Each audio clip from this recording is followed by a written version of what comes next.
아멘. 감사합니다. 구원상담 1번 죄 출애굽기 20장 12절 말씀. 내 부모를 공경하라. 그리하면 너의 하나님 나 여호와가 내게 준 땅에서 내 생명이 길리라. 아멘. 그래서 내 부모를 공경하라 라고 하셨는데, 이 공경한다는 것은 공손히 받들어 모시는 걸 말씀하시는 거예요.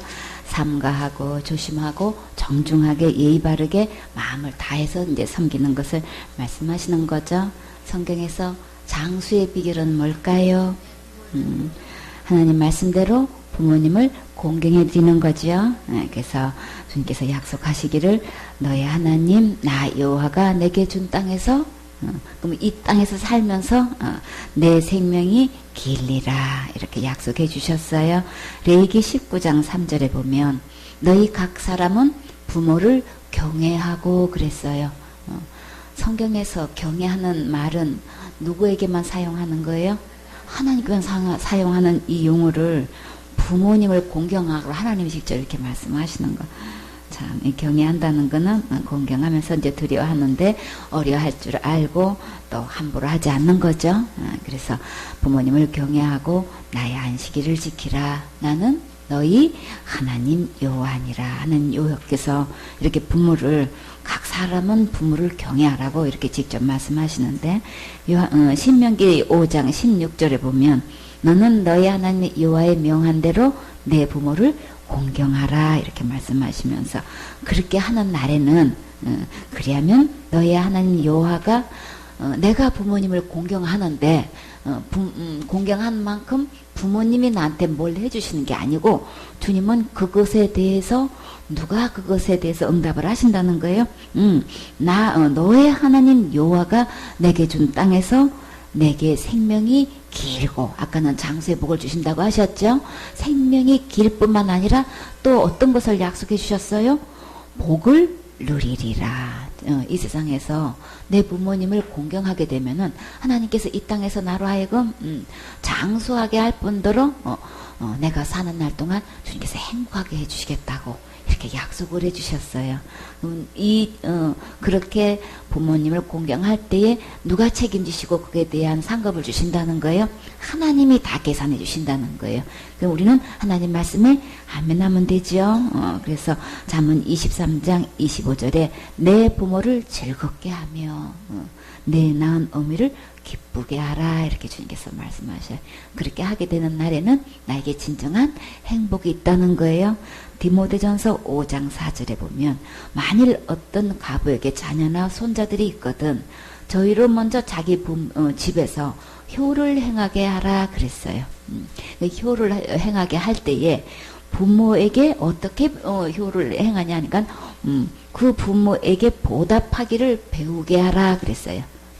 부모한테 보답하는데 그냥 되어지는 게 아니고 지금 배우게 하라 그랬어요. 그러면 가르침을 받아야 되는 거죠. 가르쳐서 그렇게 하도록 보답하도록 이렇게 지도가 필요한 거예요. 자녀들이 다 알아서 하겠지가 아니고 그거는 관리해주기 나름인 거예요. 어떻게 할 줄 모르니까 그걸 잘 가르쳐줘서 보답하는 거를 배우도록 하게끔 해주라는 거예요. 이것이 하나님 앞에서 받으실 만한 향기로운 거예요. 주님께서 보시기에 너무나 아름다운 거예요. 주님은 그것을 보고 굉장히 기뻐하신다는 거죠. 그래서 부모에게 이렇게 주님은 경외하라고까지 공경하라고 말씀하시면서 세세히 부모님께 보답하면 주님께서 이것을 기쁘게 받으신다는 것을 주님이 말씀하시죠. 이 보답한다는 것은 은혜를 갚는 것을 이야기하는 거예요. 그래서 우리는 스승의 은혜도 있고 어버이 은혜도 있죠. 은혜는 이렇게 그 보답하는 것을 이렇게 배우게 하라라고 하는데 그러면 어떻게 보답해 드리면 가장 좋을까요? 매달 용돈 드리면 되나요? 제일 좋아요? 생신 때 선물해 드리고 여행도 보내드리면 좋겠지요. 또 맛있는 것 외식시켜 드리고 화장품도 사드리고 예쁜 옷도 멋진 옷도 사드리고 뭐 핸드복이고 구두고 멋진 모자도 운동복이고 그냥 이런 거 저런 거 선물 대만한 거 내 형편껏 이렇게 표현을 하면 그렇게 하면 진짜 준비하는 본인도 기쁘고 받으시는 부모님도 서로서로 행복하겠지요. 근데 진짜 효도는 어떤 걸까요? 부모님 마음을 편하게 해드리는 거예요. 그죠? 이것저것 맛있는 거 사드리고 뭐 하면서도 마음을 불편하게 하는, 말을 해도 마음을 아프게 하는 그런 자식이 있어요. 그쵸? 어떤 것 중에서도 가장 효도는 그냥 부모님 마음을 편하게 해드린 게 가장 큰 효도지요. 그럼 최고로 효도는 어떻게 하는 걸까요? 부모님을 천국 갈 수 있게 해드리는 거죠. 그리고 함께 예배 드리는 거예요. 그죠? 우리 각자 부모님을 향한 우리 기도 제목이 있어요. 그 기도 제목 중에서 진정한 은혜를 보답하는 길이 있다면 살아생전에 편하게 해드리고 그리고 내 형편껏 기쁘게 해드리고 무엇보다도 빼놓을 수 없는 것 함께 천국 갈 수 있도록 복음 전하는 거죠. 그렇게 복음 전하려면 마음을 열게 해드려야 되니까 여러 가지로 진짜 물심양면으로 그 누구보다도 부모님은 빼놓을 수 없는 명단이잖아요. 그렇죠? 부모님과 형제자매들은 진짜 천국을 가야 되기 때문에 정말 우리가 공경하고 부모님을 경외하는 이 목적에서 우리가 하나님 말씀대로 이렇게 부모를 공경하고 공경하면 주님은 축복받는 그런 주인공이 누가 돼야 될까요? 그쵸? 내가 돼야 되는 거죠. 성경 속에서 하나님 이 말씀대로 진짜 공경하고 경외해서 축복받는 주인공 누가 있을까요? 여러분은 누가 생각나시나요? 우리 사사시대에 유다 베들레헴에 흉년이 들었을 때에 엘레멜락과 누구? 나오미가 두 아들을 데리고 어디로 갔어요? 모압 지방으로 이민을 갔지요. 근데 그곳에서 얼마 못 되어서 그만 남편을 잃게 됐지요. 타국에 가가지고 낯선 사람들하고 함께 같이 사는 것 굉장히 엄청난 어려움을 겪을 텐데 거기서 가장 오서는 진짜인데 남편을 잃는다는 거는 그 충격은 이루 말할 수가 없어요. 그쵸? 그런데 그렇게 된 이후로 또 두 아들을 그곳에 모압 여인하고 결혼을 시켰는데 근데 10년도 못 돼가지고 그 두 아들마저 다 잃게 됐어요. 참 이 나무의 운명은 진짜 어디 가서 그 위로를 받고 그 깊은 상처를 어떻게 치유받겠어요. 그래서 새 가부만 남았어요.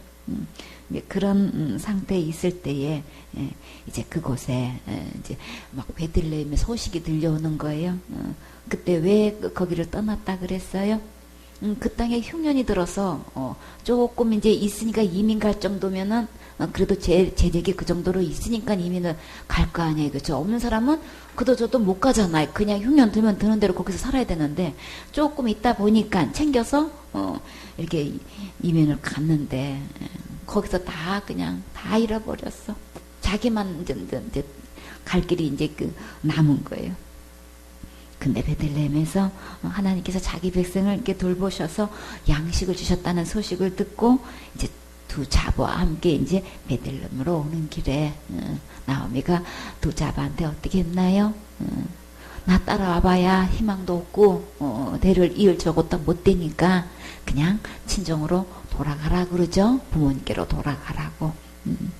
그런데 그렇게 했을 때에 그냥 또 이제 그냥 자부하고 그냥 나오면은 통곡이 터졌죠.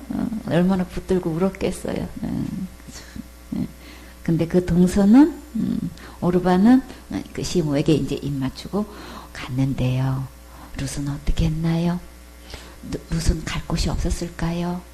부모님이 안 계셨을까요? 성경에는 뭐라고 기록되어 있나요? 나오미가 또 가로되 보라 내 동서는 그 백성과 그 신에게로 돌아가죠.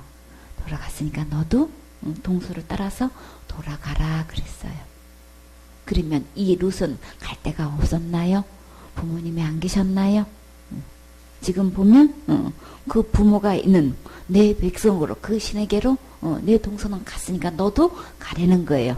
그러면 룻은 분명히 부모님도 계셨고 친정이 있어요. 있는데도 불구하고 룻은 어떻게 했나요? 그렇게 돌아가라고 가는 건 했는데 루시가 롯데 어머니를 떠나면 그냥 어머니를 따르지 말고 돌아가라 간 건 하지 마옵소서. 더 이상 이제 나한테 가라고 하지 마세요 어머니. 그러니까 내가 어머니께서 가시는 곳에 나도 갈 거고 어머니께서 유숙하시는 곳에 나도 유숙할 거예요. 그러니까 어머니의 백성이 나의 백성이 되고 어머니의 하나님이 나의 하나님이 될 겁니다. 이렇게 분명히 선을 긋고 있는 거예요. 오갈 데 없어서 그런 게 아니고 이 룻이 어떻게 해서 이런 결정을 하게 됐는지 봐요. 어머니께서 죽으시는 곳에 나도 죽어 거기서 뼈를 부를 거라는 거예요. 그러니까는 이 정도로 이야기하면은 완전히 이거는 결단을 한 거죠. 더 이상 내가 마음 흔들리지 않고 이미 마음의 결심이 섰으니까 더 이상 이렇게 돌아가라고는 이제 더 이상 하지 마세요 어머니. 이제 이렇게 이야기를 하는 거예요. 만일 내가 죽는 것 일외에 어머니를 떠나게 되면은 여호와께서 나에게 어떻게 하시기를 벌을 내리시고 돈 내리시기를 원하나이다. 막 이렇게까지 하니까는 이제 나오미가 더 이상 말릴 수가 없지요. 그래서 나오미가 볼 때에 룻이 자기와 함께 가기로 진짜 굳게 결심을 했구나. 그거를 이제 중심을 잃고 난 다음부터는 이제 그 말을 그치게 됐어요. 그래서 드디어 이제 룻과 나오미는 베들레헴에 도착했는데 그때가 마침 어떤 때였나요? 보리 추수할 때였던 거예요. 참 주님이 이렇게 흉년 들 때도 있는가 하면 풍년 들 때도 있어요. 그러니까 이럴 때든 저럴 때든 우리는 누구 바라봐야 될까요? 주님 바라봐야 되는 거예요. 흉년 때에도 주님이 책임져 주시고 풍년 들어도 이게 모든 것은 주님이 공급해 주시는 것이지 환경 따라서 우리 가게 되면 결국은 다 더 귀중한 것 잃게 되잖아요. 남편과 자식을 다 잃었으니 진짜 그냥 차라리 그곳에서 있었으면 이런 기구한 운명은 안 됐을 거 아니에요. 그쵸? 근데 이제 다 잃고 나니까 고국이 너무 그리운 거야. 근데 마침 베들레헴에서 이렇게 하나님이 돌아보셨다는 소식을 풍년 들었다는 소식을 들으니까 이제 다시 돌아올 수 있는 힘을 얻고 돌아오기로 결정하니까 하나님께서 또 이렇게 열 아들 부럽지 않는 이렇게 며느리를 딸 같은 며느리를 이렇게 그냥 내가 뼈를 묻기 전에는 내가 어머니를 떠나지 않겠습니다. 이렇게 단언하는 며느리를 붙여줘서 함께 올 수 있도록 이렇게 은혜를 베풀어 주셨어요. 그래서 룻기 2장 1절에 보면 참 주님께서 돌아오기로 결심하니까 주님께서 어떤 것을 예비해 놓으셨나요? 나오미의 남편 엘리멜렉의 친족 중에서 누가 있었나요? 세력이나 아주 재력이 있는 재산이 많은 유력한 그런 자가 있게 됐는데 그 이름은 유명한 보아스예요. 그래서 이제 추수 때니까 이때는 이제 농사 지을 수도 없고 땅도 없고 아무것도 없는 이런 나그네들이 없는 가난한 자들이 그때 그러면 어떻게 먹고 살았었나요? 2절에 보니까 가서 이제 그 모압 여인이 나오미에게 이제 밭에 나가서 나로 하여금 이렇게 이삭 줍기를 하고 싶은데 어머니 허락해 주세요. 이렇게 참 여기 한 장면 보면 참 아름다운 광경이죠. 그냥 먹고 살아야 되니까 뭐라도 해야 되는데 이거 뭐 어머니한테 꼭 물어봐야 되는 거예요? 그냥 갔다 오겠습니다. 이렇게 해도 되는 거잖아요. 근데 나오면 이 룻은 나오미한테 그렇게 하지 않아요, 그렇죠? 그러니까 허락을 받고 가는 거예요. 이삭을 죽겠나이다. 그렇게 얘기해. 나오미가 그래, 내 딸아, 이때는 며느리가 아니야, 딸이야 이제. 내 딸아 가라, 그래 갔다 와, 이렇게 이야기를 하는데 그곳에서 이제 그 추수 베는 사람들, 보리 베는 사람들한테 가가지고 나 여기서 이삭 죽게도 되겠습니까? 라고 허락을 받고 이제 거기서 이삭을 줍는데 근데 그 밭이 어떤 밭이었어요? 우연히 엘리멜렉의 친족 보아스에게 속한 밭에 가게 된 거예요. 그러니까는 뭐 룻은 아무것도 모르고 그냥 가는 거죠. 근데 그 발걸음 하나하나 누가 인도하시는 걸까요? 그쵸, 룻인 하나님께서 룻의 발걸음을 다 이렇게 책임지시고 참 인도하시는 걸 볼 수 있어요. 그때 마침 이렇게 룻이 그 밭에서 이삭 죽게 할 그 무렵에 보아스가 잘 추수를 제대로 하고 있나, 별일 없나 궁금해서 이제 베들레헴에서 이 밭은 베들레헴에서 떨어진 곳인가 봐요. 베들레헴으로부터 와가지고 이렇게 이제 벼 베는 사람들을 돌아보는 장면이 있는데, 근데 이 보아스가 그 일하는 사람들을 딱 만났을 때 하는 인사를 한번 봐봐요. 그럼 보아스의 신앙을 볼 수 있죠. 뭐라고 인사를 했나요? 여호와께서 너희가 함께 계시기를 원하노라. 이런 인사는 이게 쉽지 않아요, 그죠? 근데 이 보아스는 이런 인사를 한다는 거는 굉장히 익숙한 인사인 거예요. 항상 하나님이 너희와 함께 하시기를 원한다. 이건 완전히 축복이잖아요, 그렇죠? 그렇게 했더니 그 대답을, 그게 이제 안녕하세요 하면 똑같이 안녕하세요 하던 것처럼 거기 일하는 사람도 이 주인 보아스에 대한 이 마음이 얼마나 훈훈하고 따뜻한 이 분위기를 볼 수가 있어요, 그렇죠? 그들은 어떻게 대답했나요?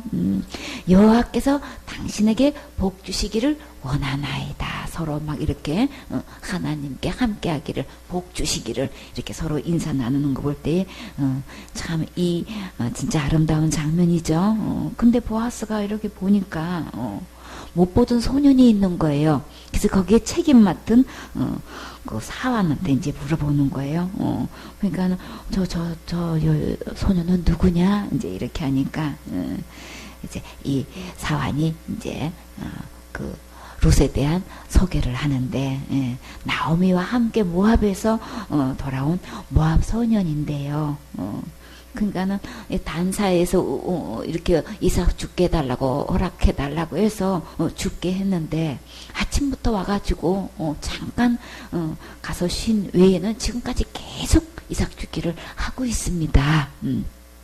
이렇게 하니까 이제 보아스가 이제 룻에 대해서 이야기를 듣고 나니까 이제 룻을 불러서 이야기하는 장면인 거예요.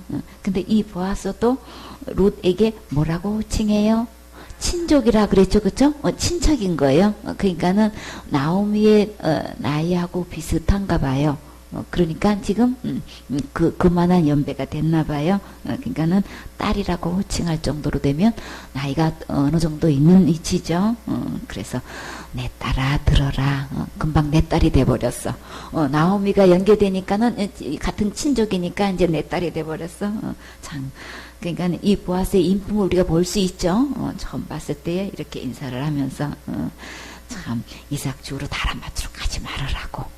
여기서 계속 주우라고 그렇게 하면서 나의 소녀들과 내 집에 있는 소속돼 있는 이 소녀들하고 함께 있으라고 이게 신변을 보호해 주는 거예요, 그렇죠? 그러니까는 벼 베는 그 보리 베는 사람들한테는 어떻게 해요? 절대 건드리지 말라고 그냥 뭐 농담을 한다든지 그냥 뭐 이렇게 장난친다든지 절대 그런 일을 하지 못하도록 철저히 딱 신변 보호를 해 주시죠. 아 진짜 얼마나 감사해요. 예, 또 일하다 보면 목마르죠. 물병 들고 다니기 힘드니까 아예 목마르면 여기서 소년들이 길어온 물도 같이 마시고 여기서만 있으라고 이렇게 참 주인이 와서 그러니까 추수할 때 계속해서 이렇게 할 수 있도록 이렇게 보장해 주시니 얼마나 감사해요. 그래서 그 말을 듣는 순간 룻의 태도가 너무 예쁘지요. 고맙습니다. 인사만 껍벅하는 게 아니고 어떻게 해요? 땅에 엎드려서 절을 했어요. 그래서 나는 이방 여인인데 당신이 어찌하여 내게 이렇게 은혜를 베푸십니까? 나를 돌아보십니까? 이제 이렇게 인사하니까 참 여기서 룻이 그동안 한 거 딱 한마디로 지금 그가 부모한테 어떻게 공경한 거를 한마디로 여기서 볼 수 있어요. 보아스가 그에게 대답하여 그럴 때 내 남편이 죽은 후로 그 죽은 것도 다 알아요. 내가 시모에게 행한 모든 것. 남편이 죽은 이후로 이 나무에게 네가 어떻게 한 것에 대해서 지금 들었다는 거예요. 그래서 그 은혜가 부모님을 혼자 남아있는 이 시모에게 네가 어떻게 공경했다는 것을 내가 들었다. 그렇기 때문에 모든 것과 내 부모와 고국을 떠나 전에 알지 못하던 백성에게로 온 일이 내게 어떻게 들렸다고요? 분명히 들렸느니라. 나오미에게 네가 어떻게 공개한 거 내가 분명히 들었어. 그러니까 여기서 여호와께서 내 행한 일을 보응하시기를 원한다. 그러면 부모님 공경하면 누가 갚아주시는 거예요? 하나님께서 갚아주시는 거예요. 그쵸? 하나님께서 그 일하는 것을 따라서 다 갚아주신다는 거예요. 그래서 그대로 말씀하신 그대로 보아스도 하나님께서 너에게 그렇게 나오미 시모에게 행한 그 모든 한대로 다 축복해 주시기를 그렇게 내가 기도한다고. 진짜 이 롯에게는 가장 필요한 축복의 기도죠. 이렇게 그리고요. 이 12절에 보면 나오미를 따라서 롯이 이렇게 부모님을 떠나서 자기 고국 땅을 떠나서 이렇게 친구를 떠나서 모든 것을 떠나서 이렇게 오게 된 분명한 동기가 있었어요. 그게 뭐였나요? 여호와께서 내 행한 일을 보응하시기를 원하며 이스라엘 하나님 여호와께서 그 날개 아래 보호를 받으러 온 내게. 지금 룻이 남편을 잃고 그러면 진짜 하늘이 무너지는 거죠, 그쵸? 근데 이렇게 보면은 여호와께서 그 날개 아래 보호를 받으러 왔다 지금 그러고 있는 거예요. 그러면 아무도 이 세상에 자기 보호 대상이 없어. 시모님은 너무 늙어서 자기를 보호해 줄 수 있는 게 아니고 자기가 봉양을 해드려야 할 위치가 돼버리기 때문에 자기를 이 세상에서 어느 누구도 보호해 줄 사람이 없는 거예요.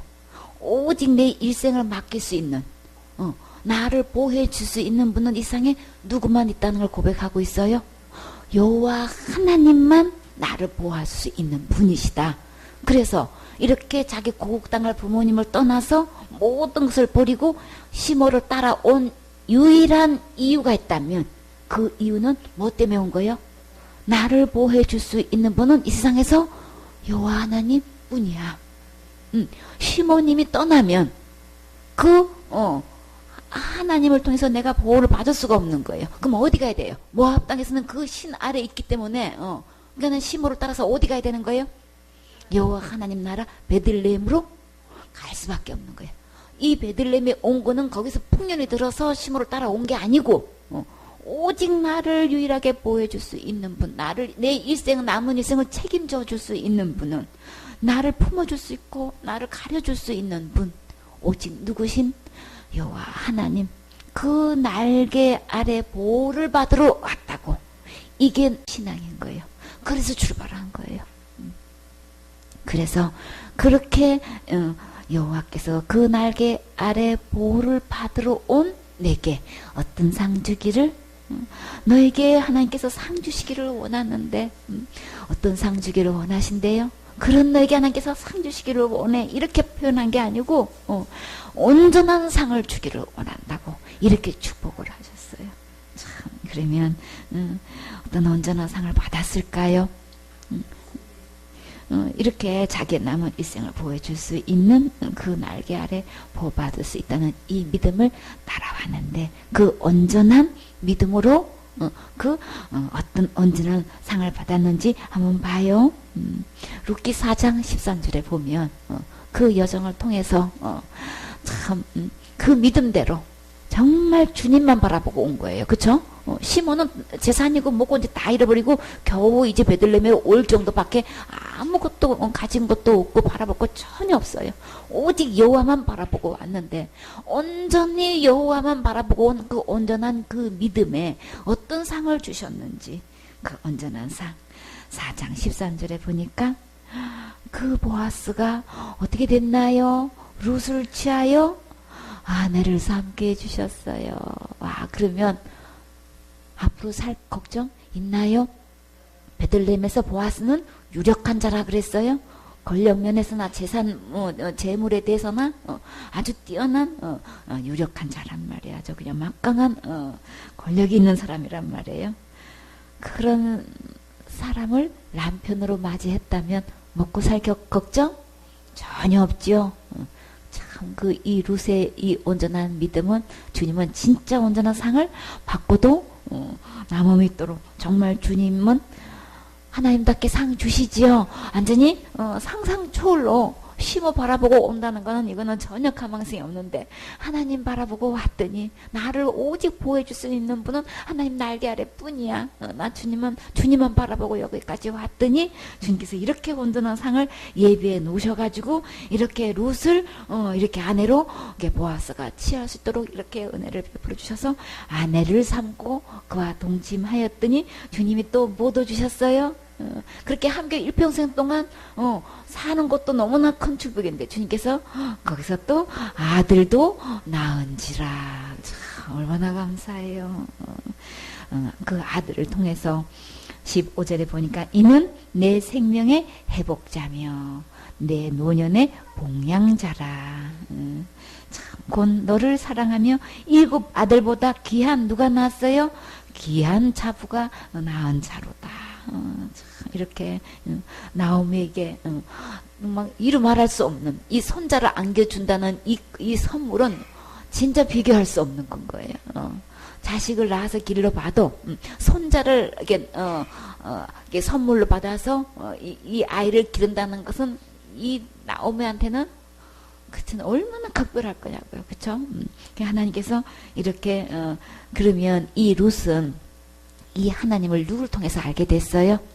나오미를 통해서 알게 됐잖아요. 그 믿음이 어디서 났겠냐고요. 나오미를 통해서 그 믿음을 받게 됐고 그렇게 믿음을 전수해서 함께 이렇게 왔을 때에 이 축복이 또 누구한테로 간 거예요? 그렇게 하나님을 전한 이 나오미에게 이렇게 크나큰 나오미가 뭐 남편을 또 맞이해서 뭐 또 새살림 차린다는 게 나이 들어서 그렇잖아요. 그쵸? 며느리가 있는데. 근데 진짜 나이 들어서 남편보다 더 좋은 선물 뭘까요? 먹고 살 거 이제 좋은 사이를 얻었으니까 그것뿐더러 이렇게 그냥 손자까지 안겨주셨다는 거는 나오미한테 남은 노년에 이보다 더 큰 또 상급 없죠. 그쵸? 나오미대로 이렇게 상급을 주시고 룻은 지금 따라 할 정도로 아주 젊단 말이에요. 이러면 평생 이렇게 책임질 수 있는 정말 그 인사 속에서 보아스의 신앙을 볼 수 있듯이 이렇게 믿음 좋은 이렇게 그냥 반듯한 믿음의 남편을 만났을 뿐더러 이렇게 따뜻하게 대해줄 수 있는 부드러운 남편을 만났고 진짜 일생 동안 먹고 살 거 걱정 전혀 할 것 없는 다 이랬어도 더 큰 거로 주님이 예비해 주셔서 이렇게 진짜 온전한 상 주신 거 맞지요? 이렇게 주님께서 또 복량자까지 주셨다고 지금 나오미가 고백하고 있어요. 그렇죠? 내 생명을 회복시켰고 내 노년에 복량자라 이렇게 그 아기를 안고 하나님께 감사하는 모습을 볼 수 있어요. 17절에 보니까 그 이은 여인들이 그에게 이름을 주되 엄마가 지은 것도 아니고 아빠가 지은 것도 아니고 할머니가 지은 것도 아니고 누가 지었어요? 이은 여인들이 이름을 지었다는 게 특이하지 않나요? 참 이렇게 그 축복해 주시는 것을 보고 함께 기뻐할 수 있는 이웃이 있다는 게 진짜 감사하죠. 그래서 그 이름을 오벳이라 하였는데 그는 다윗의 아비 이새의 아비였더라. 나오미가 아들을 그 동네 사람들이 막 룻이 아들을 보았다고 기뻐하는 게 아니고 나오미가 아들을 보았어. 나오미에게 아들이 생겼대. 막 이러고 막 기뻐하고 소문을 내는 거예요.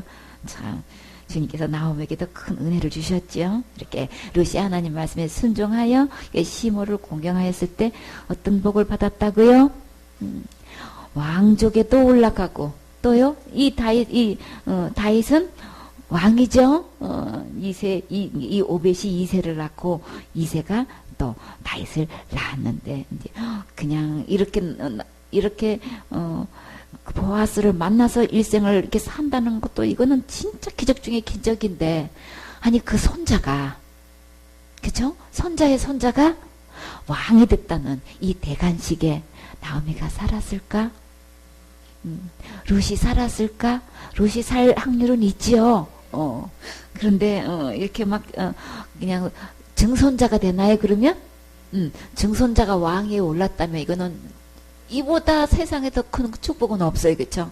진짜 온전히 주님만 바라보고 왔는데 그에게 이루어진 그 온전한 축복이, 온전한 상이 정말 그대로 이루어졌죠.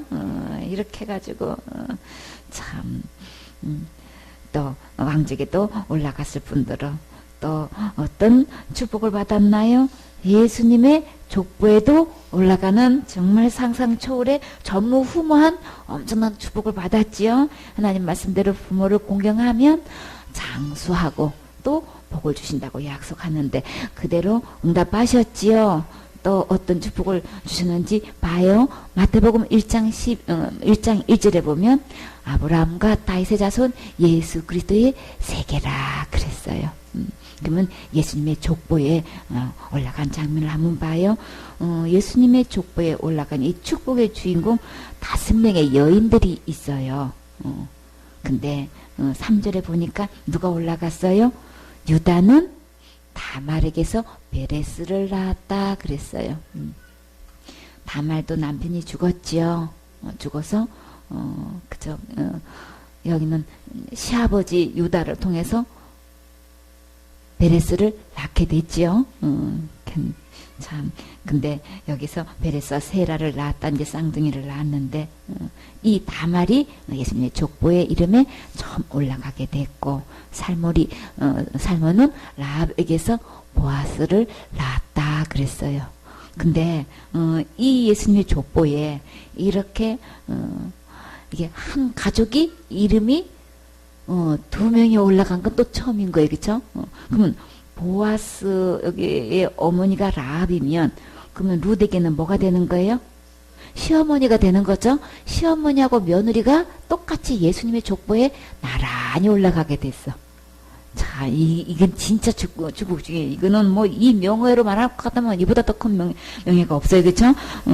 라합에게서 보아스를 낳고 보아스는 룻에게서 오벳을 낳았다 그랬어요.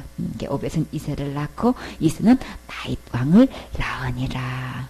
그래서 다윗은 우리에게서 또 솔로몬을 낳았지요. 16절에 보니까 야곱은 마리아의 남편 요셉을 낳았으니 마리아에게서 누가 나셨나요? 그리스도라 칭하는 예수가 나시니라. 참 이렇게 예수님의 족보에 5명의 여인이 나오는데 이렇게 그 명단에 이 룻이 참 딱 올라가 있는 거. 이거 정말 이거는 정말 온전한 상 중에서도 이처럼 큰 상 없어요. 그쵸? 이렇게 하나님께서 갚아주셨어요. 다 잃어버린 것 같은데 정말 주님만 바라보고 왔더니 그 날개 아래 보호받으러 온 이 룻의 믿음은 이렇게 주님께서 그 성경에 어떤 여인 중에서도 이처럼 축복받은 사람은 없어요. 그렇죠? 이렇게 해서 하나님께서 참 하나님은 하나님답게 축복하시는 것을 볼 수 있죠. 정말 우리 주님 정말 멋지시지요. 하나님께서 말씀하신 대로 내 부모를 공경하면 이렇게 큰 축복을 주신다고 약속하셨어요. 네, 근데 율법에 이제 내 부모를 공경하면 주님께서 이렇게 장수의 복을 주신다고 약속하셨는데 하나님의 말씀에 율법에 말씀 그대로 순종하면 축복 주시는 거 우리 분명히 보아왔죠. 근데 율법에는 양면이 있어요. 순종하면 축복인데 그 반대로요. 그 반대 순종하지 않으면 어떻게 될까요?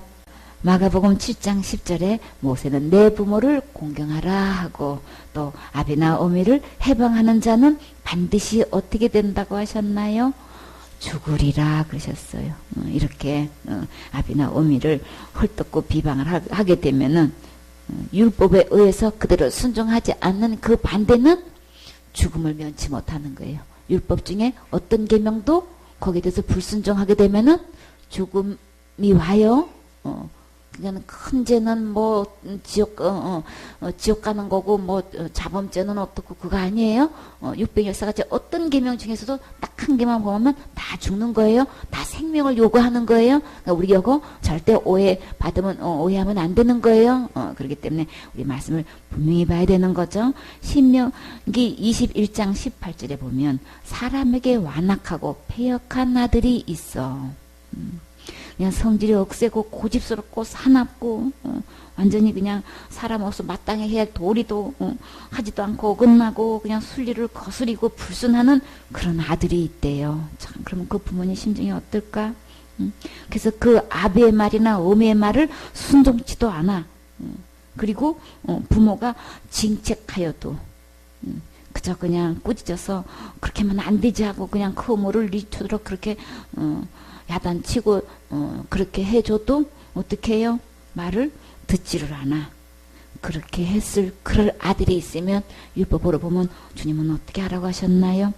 19절에 부모가 그를 잡아가지고 그를 데리고 가는 게 아니고 지금 어떻게 잡아간다는 거는 누구를 할 때에 잡아가는 거예요? 범인을 잡아간다고 하죠. 그죠? 근데 지금 그 범인이 누군 거예요?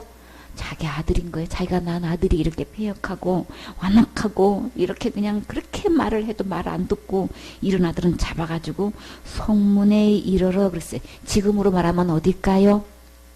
경찰서에 끌고 가는 거예요. 이제 그 성읍 장로들에게 나아가서 그 성읍 장로들에게 말하기를 우리의 이 자식은 완악하고 폐역해가지고 우리 말을 순종치도 않고 방탕하고 그냥 술에 잠긴 자입니다.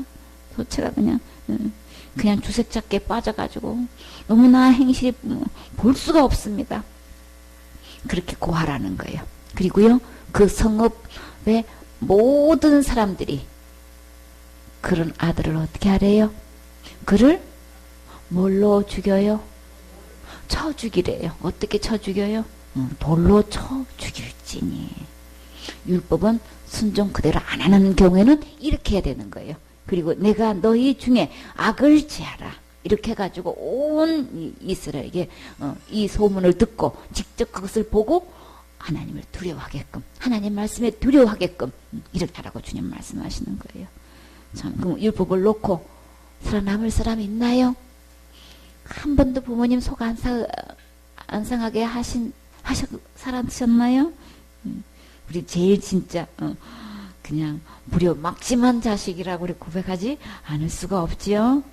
그래서 신명기 27장 16절에 보면 그 부모를 경홀히 여기는 자는 그냥 말이나 행동이 그냥 가볍게 여기고 이제 소홀히 여기고 이런 사람은 저주를 받을 것이라 할 것이요. 모든 백성은 그 말씀 앞에 아멘 할지어다. 아멘 하라고 지금 이렇게 율법을 놓고 보면 부모님 말씀 한 번만 거역해도 저주받아 천국 갈 영혼 한 명도 없게 되죠. 진짜 우리 조상 맨 위에는 누가 계신가요? 누가복음 3장 23절에 보니까 예수께서 가르치심을 시작하실 때에 몇 세쯤 되셨어요? 30세쯤 되셨죠. 사람들의 아는 대로 요셉의 아들이요, 요셉의 이상은 헬리요, 그 이상은 마따니요, 그 이상은 레이요, 그 이상은 멜기요, 그 이상은 얀나요, 또 그 이상은 요셉이요, 그 이상은 에노스요, 그 이상은 셋이고, 셋은 조금 이제 눈에 들어오죠. 그 이상은 누군가요? 아담이요. 아담 위에 그 이상은 누구신가요? 진짜 우리 조상 하나님이시니라. 우리 참부모는 그러면 누구신 거예요? 하나님이신 거예요? 진짜 참부모는 하나님이신데 자식들이 어떻게 했는지 볼까요? 이사야 1장 2절에 보면 하늘이여 들으라, 땅이여 귀를 기울이라, 여호와께서 말씀하시기를 내가 자식을 양육하였거늘. 이렇게 잘 보살펴서 길러놨더니만 어떻게 해요? 그들이 나를 거역하였도다. 이렇게 그냥 말씀에 하나님 말씀에 따르지도 않고 거역하고 불순종하고 역행하고 항거하고 그냥 그랬다는 거예요. 4절에 슬프다 범죄한 나라요, 허물진 백성이요, 행악의 종자요, 행위가 부패한 자식이로다. 여기서 부패한 이 부자는 무슨 부자인지 아시나요? 썩을 부예요. 깨트릴 폐예요. 한마디로 타락한 자식이라는 거예요. 완전히 썩을 대로 썩었고 다 망가져 있는 이런 자식이라는 거예요. 하나님 보실 때에 이렇게 자식까지 이렇게 길러놨더니만, 양육했더니만 하나님을 떠나가지고 이렇게 부패한 자식이 돼버린 거예요. 그래가지고 그들이 여호와를 버리며 이스라엘의 거룩한 자를 만홀히 여겨 멀리 물러갔도다. 그냥 되는 대로 내버려 두고 그냥 하나님을 등한히 여기고 그뿐만 아니라 아예 멀리 물러갔대요. 진짜 패역한 자식 맞지요? 이사야 30장 1절에 여호와께서 가라사대 화 있을진저 패역한 자식들아. 아예 그냥 이름이 그냥 보고 싶은 자식이 아니고 사랑하는 자식이 아니고 아예 그냥 이름이 닉네임이 그냥 아예 그냥 패역한 자식으로 딱 붙어버렸어요. 그 정도로 하나님이 너무나 속상하시고 그 상태가 악한 거예요. 그들이 개교를 베푸나 나로 말미암아 그들이 그냥 살아가면서 하는 그 짓이 전부 다 자기 생각대로 그냥 자기가 그냥 요리조리 그냥 교묘한 생각 그 꾀대로 그냥 마음대로 하고 그들이 개교를 베푸나 나로 말미암지 아니하며 하나님 말씀에 의해서 어떤 것을 결단하고 움직이는 게 아니고 이렇게 맹약을 맺어나 나의 신으로 말미암아 하지 아니하였으면 하나님과 그렇게 굳게 그렇게 약속을 해놓고 그 말씀대로 그 약속대로 하지도 않고 하나님 말씀대로 신으로 하지 않고 누구 뜻대로 했어요? 그들이 바로의 세력 안에서 스스로 강하려 하며 애굽의 그늘로 피했대요. 그래서 애굽으로 내려갔대요. 나의 입에 묻지 아니하였으니 주님 나 글로 가도 돼요 안 돼요? 그런 거 전혀 묻지도 않고 지금 마음대로 그냥 가버렸다는 거예요. 그래서 주님은 그것을 뭐라고 표현하셔요? 죄의 죄를 더하도다. 하는 행동마다 움직이는 것마다 하나님하고는 전혀 묻지도 않고 그냥 자기 생각대로 그냥 자기가 있는 대로 머리를 짜내가지고 그냥 그렇게 모든 것을 행동하는 모든 것 하나하나가 죄의 죄를 더하는 걸로 주님은 이렇게 보고 계셔요.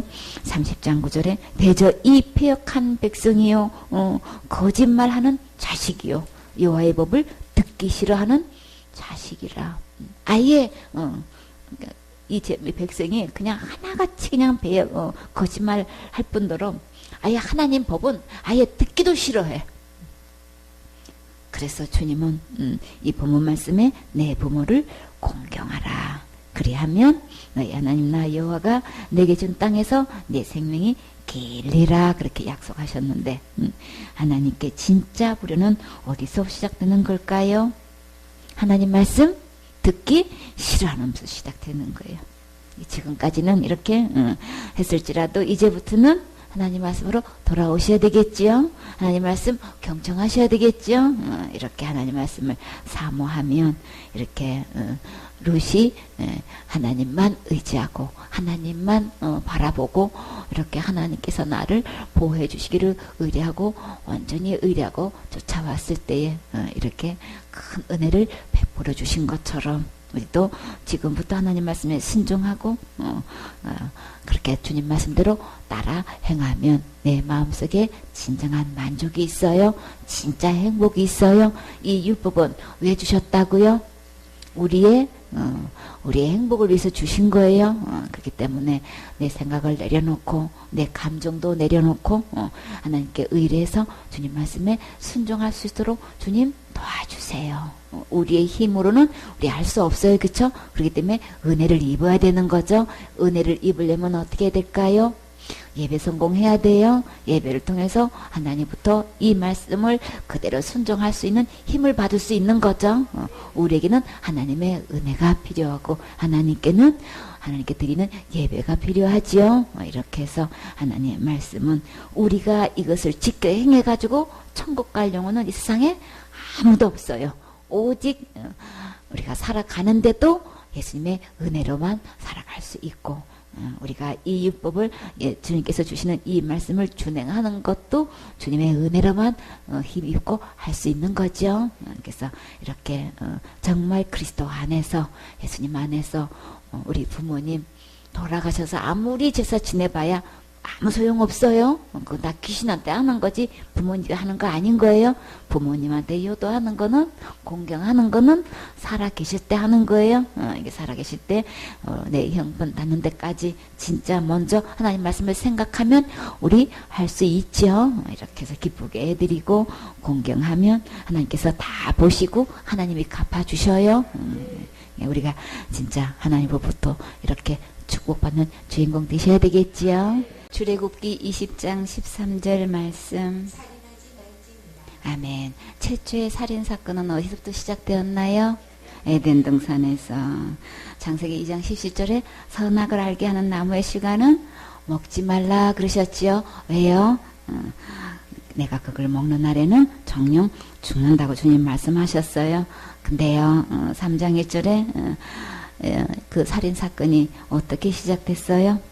여호와 하나님이 지으신 들짐승 중에 누가 제일 강교해요? 뱀이 가장 강교해서 얼마나 간사고 교활한지 여자에게 질문해 왔어요. 참으로 너희들이 동산 모든 나무의 씨가를 먹지 말라 하시더냐?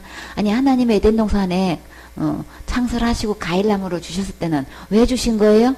먹으라고 주셨죠. 이렇게 좋으신 하나님을 지금 어떻게 첫 질문부터 어떻게 하는 거예요? 다 만들어 놓고 먹지도 못하게 하는 하나님, 이제 이렇게 만들어 놓는 거예요. 그러니까 나쁜 하나님으로 지금 이렇게 돌려서 지금 이야기하는 거예요. 그러니까는 마음껏 먹고 누리게끔 이런 좋으신 하나님의 찬양이 전혀 아닌 거예요. 그렇죠? 여자가 뱀에게 말하되 동산나무의 씨가는 우리가 먹을 수 있어. 먹을 수 있게끔 만들어 놓으셨죠. 근데 사단은 이렇게 실과를 먹지 말라 하시더냐 이렇게 딱 이렇게 못 먹게 하는 이런 하나님 이렇게 만들어 놓는다고요. 어떻게든 대화하면 이게 뭐예요? 독이 다 들어오는 거예요. 그러니까 아예 대화를 하지 말아야 돼. 대화하는 자체가 그 흐름이 영적으로 나쁜 하나님의 영향을 받게 된단 말이에요. 그러니까 하와가 처음부터 대화하지 말았어야 돼. 그렇기 때문에 무슨 소리야? 하나님이 다 우리 맛있게 거 얼마든지 먹을 수 있게끔 해주셨지. 이렇게 딱 내받아야 되는데 지금 그 어떤 계략인지를 모르고 그냥 순수하게 그냥 지금 이야기하는 거예요. 그거 다 먹을 수 있어. 네. 근데 딱 한 가지 뭐만 동산 중앙에 있는 나무의 씨가는 하나님의 말씀에 분명히 알아요. 하나님께서 어떻게 신신당부하셨는지 자기 입으로 얘기했죠. 어떻게 하라고요? 먹지도 말고 만지지도 말라. 그거 먹는 날에는 어떤 일이 있기 때문에 죽을까 하노라. 그러면 산다는 얘기인 거예요? 죽는다는 얘기인 거예요? 분명히 그거 먹는 날에는 죽는다는 거 하와 분명히 알았어요. 주님께서 분명히 말씀하셨다고 분명히 얘기했어요. 그쵸? 누구의 말씀에? 하나님의 말씀에 너희 절대 먹지 말라. 그거 먹으면 죽는다. 이거 2장 17절 말씀을 지금 하와가 분명히 알고 있는 거라고요. 그런데요. 이 하와가 거기에 대해서 분명히 선을 거둬야 되는 거죠. 그거 절대 먹지 말라고 했고 나 그거 안 먹을 거야. 하나님 말씀 나 그대로 믿어. 이렇게 해가지고 더 이상 말 못하게끔 거기서 말을 꺼내지 못하게끔 여지를 남기지 말아야 되는 거죠. 근데 어떻게 했어요? 지금 이 하와의 대답은 그냥 틈을 탈 수밖에 없는 이 단호한 게 없단 말이에요. 하나님 말씀은 그대로 선포할 수 있어야 되는 거예요. 그렇기 때문에 절대 내 생각을 감해하면 안 되죠. 이렇게 해서 뱀이 여자에게 완전히 정반대로 180도로 확 돌려놓고 뭐라고 얘기해요? 주님은 정령 죽는다는 이 말씀을 하나님 말씀인데도 불구하고 분명히 하와 입에서 하나님 말씀 그거 먹으면 죽는다라는 말을 분명히 했는데도 불구하고 완전히 얼마나 강교한지 하나님 말씀까지 뒤집어 엎어 이렇게 결코 죽지 않는다는 말을 이렇게 할 수가 있냔 말이에요. 근데 그거 먹는 날에는 그 안 들으니까 근데 그게 넘어갈 수밖에 없는 어떤 말을 뒤집어요? 그냥 하와가 그냥 그 말에 그냥 넘어갈 수밖에 없는 말을 딱 미끼를 던진다고요. 그거 먹으면 그 먹는 날에는 뭐가 밝아진대요? 눈이 밝아진대요. 누구만큼 밝아지는 거예요? 그거 선악과 먹는 순간에 눈이 밝아져가지고 누가 된대요? 하나님처럼 된다는 거예요. 하나님 같이 될까 봐서 그거를 못 따먹게 지금 한다고 지금 이렇게 얘기하니까 하와가 거기에 그냥 눈이 밝아진 게 아니고 눈이 그 순간에 멀어져 버렸어. 멀어져 가지고 지금 하나님 말씀이 안 보여. 지금 안 들려. 생각 하나도 안 나게끔 그냥 지금 그러니까 아예 이 악한 존재하고 함께 이렇게 교제를 나누는 거는 함께 말을 섞는 거는 이렇게 마비시켜 버린단 말이야. 하나님 말씀 전혀 기억을 못하게 금방 자기 입으로 했는데도 그 순간에 그건 하나도 기억 안 나고 간 것도 없게 만들고 하나님에 대해서 완전히 이렇게 뒤집어도 말씀이 쓸 수 없게끔 이렇게 만든단 말이에요. 그래서 우리는 듣는 거 조심해야 되는 거죠. 보는 거 조심해야 되는 거예요. 누가 교제가 나는 누가 어떤 관계에서 지금 지내고 있느냐. 그건 절대적으로 나는 영향을 받고 있는 거예요. 나도 모르게 받고 있는 거예요. 그래서 옛날에 뭐라 그랬어요? 그 친구를 보면 그 사람을 안다 그랬죠. 누가 어울려 다니는 거. 그 같이 어울려 다니는 한 공간에 있으면 그 영향을 그냥 받는다는 거예요. 그래서 이 하와에게 그거 먹으면 눈이 밝아져가지고 하나님같이 되어가지고 선악을 알까 봐서 하나님 못 타먹게 한 거야. 이렇게 하니까 그냥 갑자기 어떻게 해요? 그 나무를 보고 어떻게 되고 싶은 거예요? 하나님처럼 되고 싶은 거예요. 진짜 하나님 되고 싶은 사람이 누구였었어요? 마귀가 자기가 하나님 자리에서 자기가 그 하나님 자리에서 경배받고 싶은 게 자기 마음을 지금 이렇게 말을 하는 거라고요. 근데요, 그 여자가 그 말을 딱 듣는 순간에 그 선악을 알게 하는 나무가 어떻게 보였나요? 진짜 그렇게 될 만큼 어떻게 너무나 먹음직스럽고 보암직스럽고 지혜롭게 할 만큼. 그럼 누가 될 만큼? 하나님이 되게 할 만큼 진짜 그게 너무 탐스럽게 보이는 게 그거 먹으면 진짜 하나님처럼 될 것처럼 이 믿음이 그냥 들어와 버렸다고. 사단이 말한 그 말 듣는 순간에 그 나쁜 잘못된 믿음이 지금 다른 믿음이 들어오게 된 거예요. 그렇게 해서 믿음은 뭘 낳게 돼요?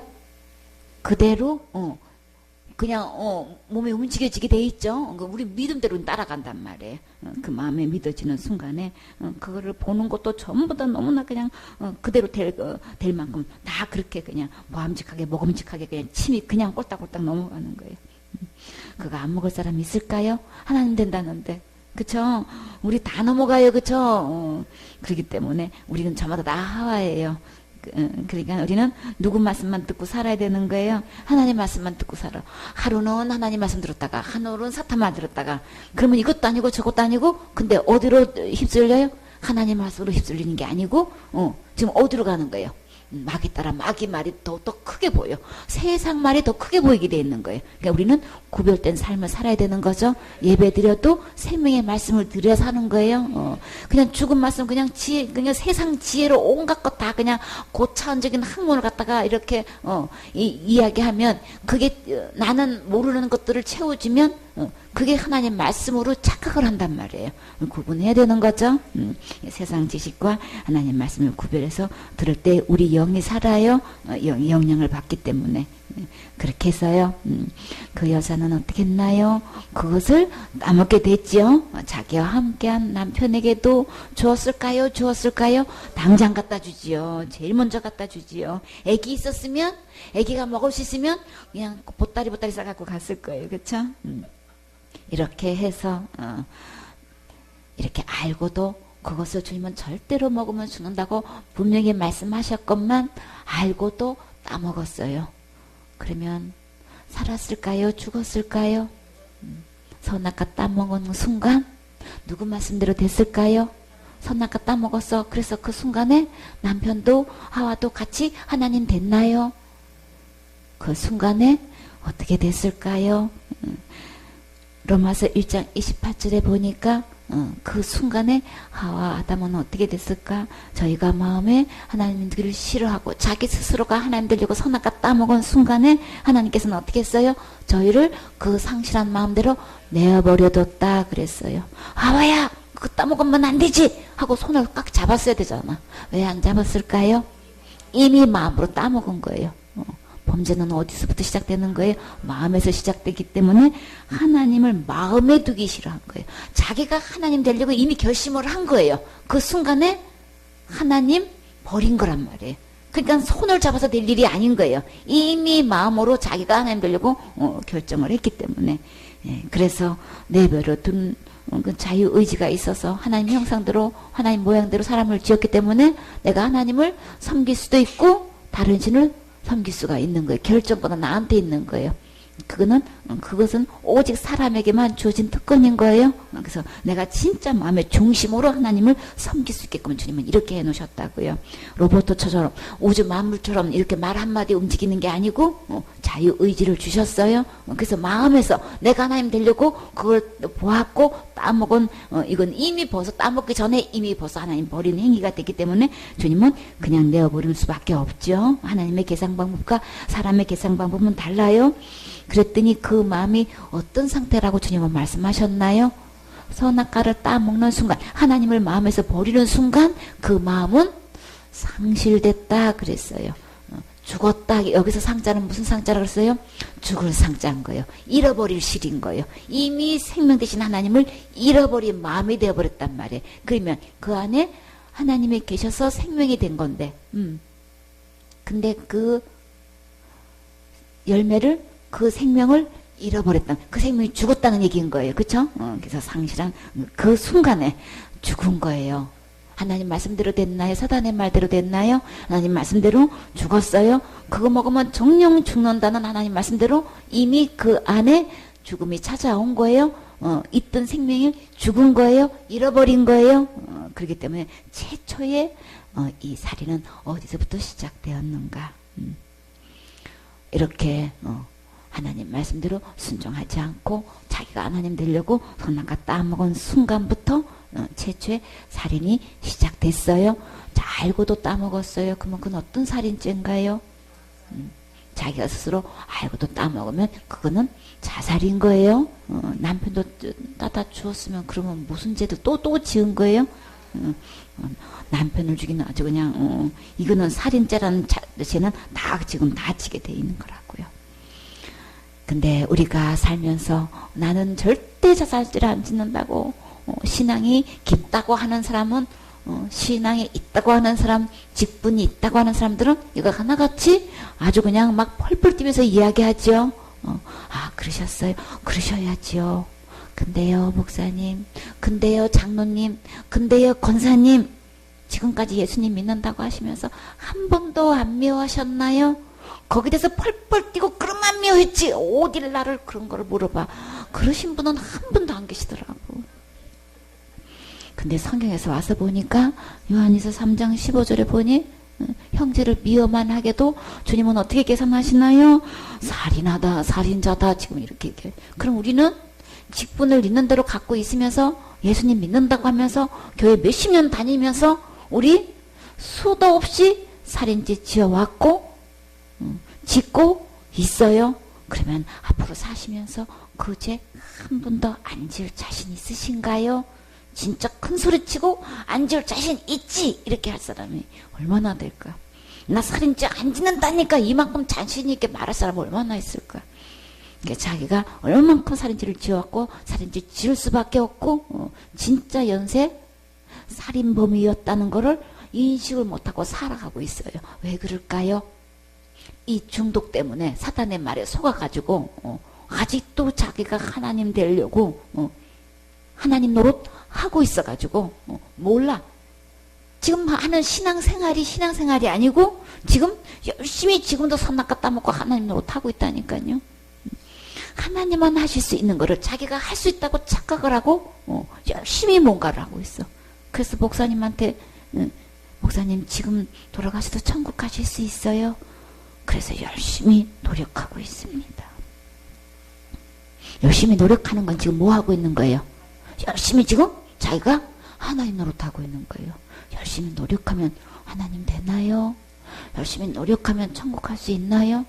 목사님 입에서 그렇게 대답이 나오면 그러면 교인들은 어떻게 돼야 돼? 어디로 가야 돼? 갈 곳을 잃어버려. 지금 하나님 노릇하는 사람이 한두 명이 아닌 거예요.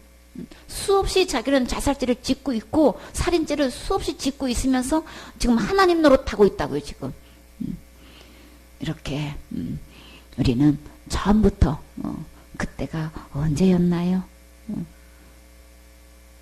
너무나 부족한 게 전혀 없는 에덴 동산에서 이 비극이 시작됐다고요. 그러니까는 환경 핑계할 수 없어요. 우리는 어떤 것도 우리는 핑계할 수 없어요. 이 주님은 살인하지 말라고 이렇게 말씀하셨는데 태어나서 아기도 낳기 전에 벌써 이 사건이 시작됐다고요. 그건 얼마 되지도 않은 거죠. 이런 상태에서 지금 이 자살죄도 살인죄도 이때부터 시작되는 거 우리 근본부터 알아야 되는 거죠. 성경에서 최초로 정말 사람이 사람을 죽인 그 살인 사건은 언제 일어났나요? 창세기 4장 1절에 있죠. 아담이 그 아내와 동침해서 누구를 낳았어요? 아가 잉타에 가인을 낳았죠. 이렇게 해서 또 가인의 아우 아벨도 낳았어요. 아벨은 뭐 했나요? 양치기였죠. 가인은 농사지었어요. 세월이 지나서 이제 장성해가지고 가인은 땅의 소산으로 하나님께 제물을 삼아서 드렸고, 아벨은 자기도 양의 첫 새끼와 그 기름으로 하나님께 드렸다 그랬어요. 근데요, 하나님께서 이 보면 아벨이 드린 이 양의 첫 새끼를 하나님께 드렸는데 하나님께서 그것을 어떻게 받으셨다고 하셨나요? 아벨과 그 제물을 연락하셨다 그러셨어요.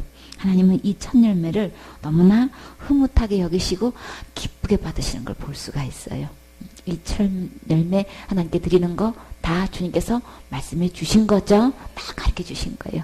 이렇게 양의 첫 새끼를 그 기름을 드렸다는 거는 양도 드렸고 그러니까는 양을 기르면서 처음으로 난 그 양이 있을 거 아니에요, 그렇죠? 그 첫 양을 드렸다는 거예요. 참 이 의미가 있죠. 자기가 양치기로서 이렇게 하면서 그 첫 새끼 양을 그 기름과 함께 드렸다는 건 번제를 드렸다는 거죠. 기름을 드리려면은 이미 이 제물이 된 거죠. 이렇게 한 그 첫 열매를 주님은 이렇게 기쁘게 받으시는 걸 볼 수가 있어요.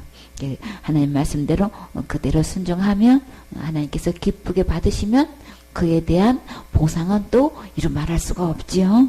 그래서 또 가인은 나름대로 농사 짓는 사람이라 자기의 소산의 땅의 소산을 가지고 하나님께 제물을 삼아서 여호와께 드렸어요. 근데 문제는요,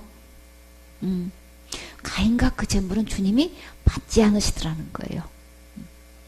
왜 그랬을까요? 아담과 하와에게 이렇게 선악과를 따먹은 이후로 하나님이 아담과 하와에게 찾아오셨을 때 아담과 하와가 어떻게 했나요? 숨었지요? 뭐 때문에 숨었어요? 벗었으므로 두려워서 숨었나이다 그랬어요. 그래서 제일 먼저 눈이 밝아져서 한 거에 뭐였어요?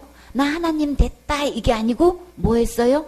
벗은 거 보고 너무 두려워서 무화과로 치마를 삼았지요. 치마 삼아서도 하나님 불렀어도 하나님 앞에 나아갈 수가 없었어요. 그래서 우리 주님이 어떻게 하셨나요? 가죽옷 입혀주셨어요. 가죽옷 입혀주셨다는 것은 하나님께 나올 때는 반드시 이렇게 제물이 희생돼야 된다는 것, 이걸 다 충분히 말씀해 주신 거예요. 그러니까 가인과 이 아벨에게도 주님이 다 설명해 주신 거죠. 그 부모를 통해서 다 설명해 주었건만 이 꼭 신앙생활이라고 하면서 꼭 두 가지 부류가 있는 거예요.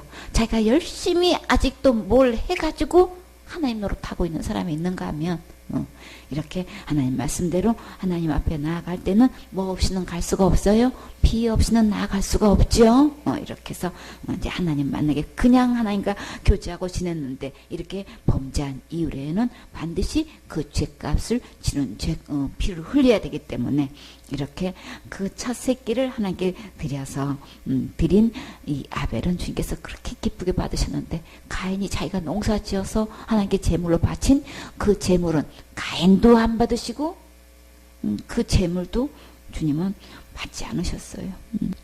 그럼 어떻게 될까요? 그거로 끝나가지고 가인이 아벨이 드린 제사를 보고 아주 기쁘게 받으셨으면 가인은 어떻게 돼야 되는 거예요? 자기가 한 거 빨리 내려놓고 얼른 어떻게 될까요? 하나님께 이렇게 양을 제물로 드려서 하나님께 예배 드려야 되는 거죠. 근데 그거 안 해. 그렇게 깨닫게 해주고 그렇게 들려주고 했는데 또 지금도 결단 안 해. 아직도 미련이 있어가지고 생명도 없고 그 예배 드려봐야 하나님께 연락되지도 않고 절대 기뻐하지 않는데도 굳이 그 예배를 드린다고 고집을 하고 있어. 굳이 거기서 같이 하겠다고 지금 계속 왜 그럴까요? 아직도 분별력이 없어. 아직도 가인의 제사를 드린 사람이 너무나 많아. 몰라서 그랬다면은 이제 어쩔 수가 없어. 그렇게 들려줬는데도 알만한데도 그렇게 고집을 부려. 그것도 아무렇지도 않아.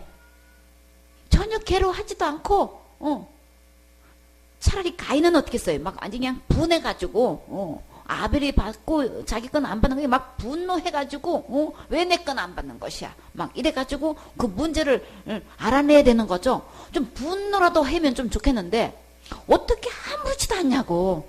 어떻게? 왜 그런 거예요? 아직도 이 사단의 속임수에 넘어가가지고 이 교묘한 술수에 넘어가가지고 중독돼가지고 이 감각이 없게 만든, 분별이 없게 만든다고. 그렇게 얘기해도 이게 화에 맞아가지고 어떻게 그렇게 함께 할 수 있느냐고. 산 자 죽은 자는 분명히 구분돼요. 잠자는 사람 모르고 또 죽은 사람 모르냔 말이에요.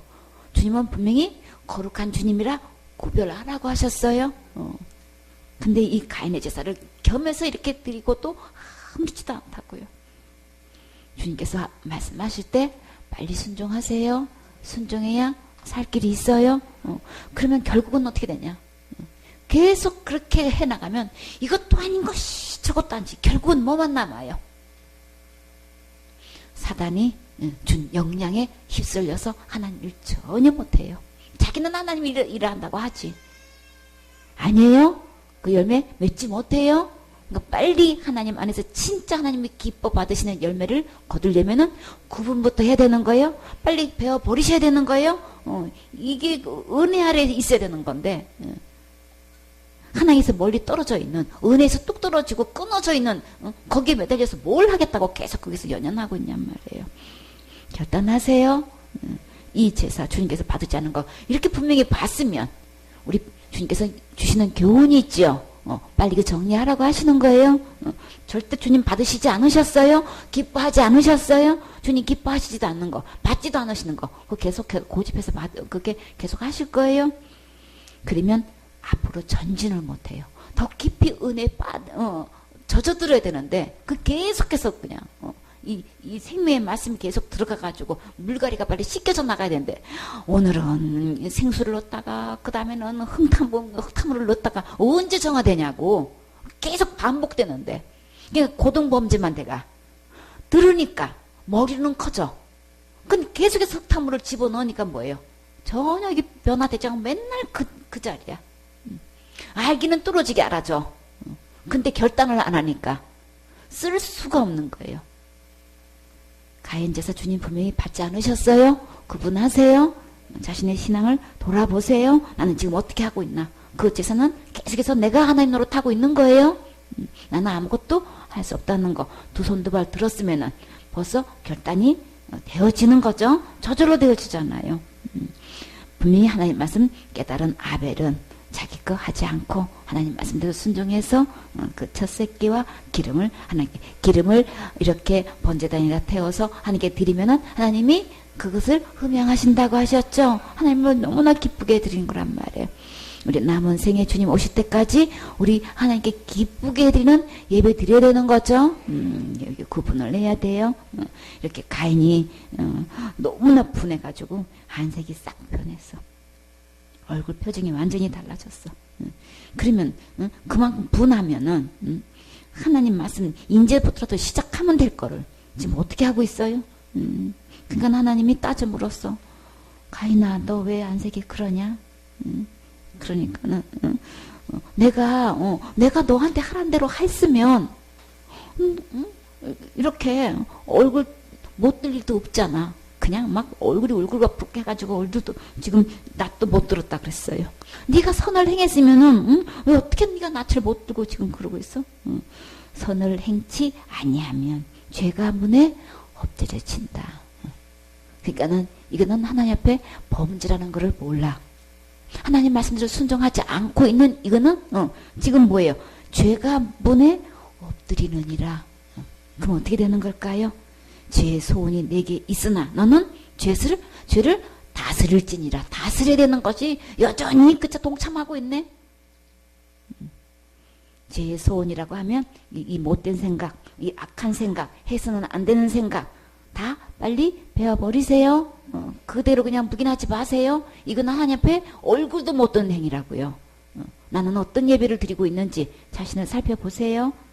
그러니까 너는 마음을 잘 다스려야 되겠지. 지금 주님은 이거 아주 그냥 더 그냥 호통을 치고 지금 가인에게 말씀하시는 거예요. 이렇게 막 울그럭불그럭 해가지고 안색이 변해가지고 막 씩씩대고 있는 이 가인에게 찾아가서 너 왜 안색이 변하는 거야? 네가 내가 하란 대로 했으면은 네가 얼굴 못 들 일이 뭐 있어?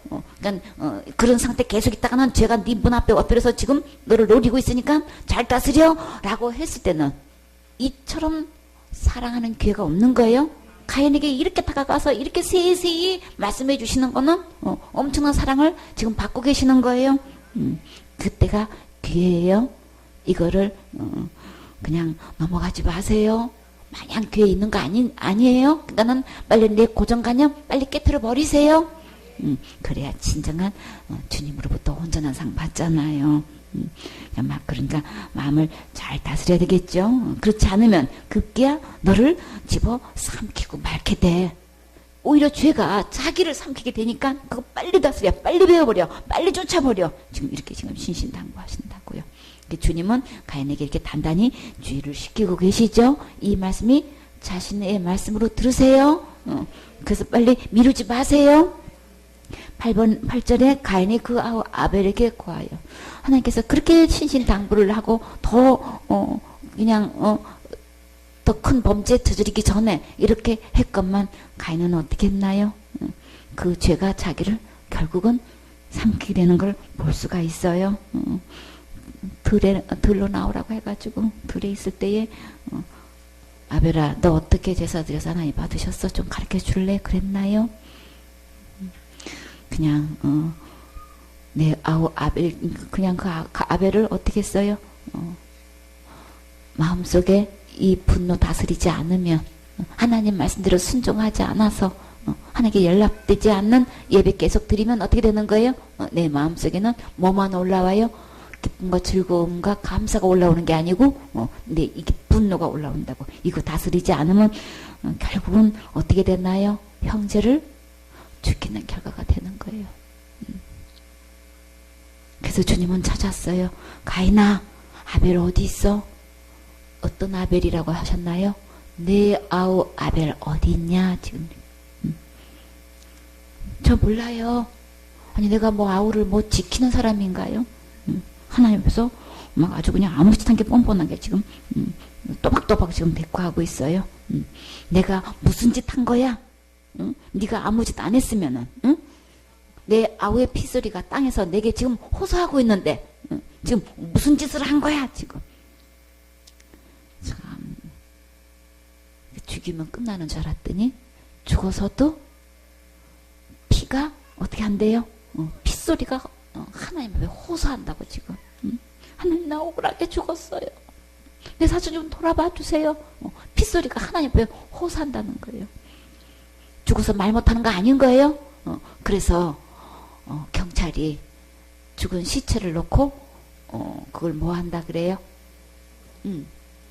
딱 그 어떻게 살펴보면 시체가 말을 한대요. 저요 형사님 저요 이렇게 죽었어요. 이렇게 말을 한대요. 저 절대 물속에서 빠져 죽은 거 아니에요. 어떻게 보면 알 수 있을까요? 어떤 사람이 사람을 죽이고 물속에 집어넣어서 익사한 걸로 가장을 한 거예요. 근데 그 시체를 건져서 놓고 보니까 형사님 저 물속에 빠져 죽은 거 아닌 거예요. 이렇게 말을 하더래요. 어떻게 할 수 있을까요? 진짜 물속에서 빠져 죽었으면 이 호흡기 안에 물이 가득 차야 되는데 하나도 숨을 안 쉬고 물을 마실 수 없으니까 죽은 채로 물속에 들어간 거는 하나도 호흡에 물이 안 찬대요.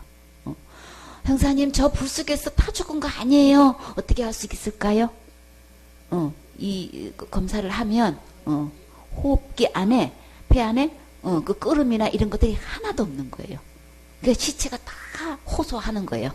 땅속에서 내 아우의 핏소리가 호소한다 이 말처럼 다 이야기하는 거예요. 어떻게 죽었다는 거를 시체가 호소하는 거를 전문가 형사들도 보면 알 수 있다고요. 그냥 하나님 모르시겠냐고요. 근데 하나님 앞에서 지금 내가 아우 지키는 사람입니까? 지금 완전히 저질러 놓고도요. 지금 가책도 안 느끼고 지금 하나님 더군다나 하나님 앞에서 이렇게 뻔시기가 돼가고 있는 거예요.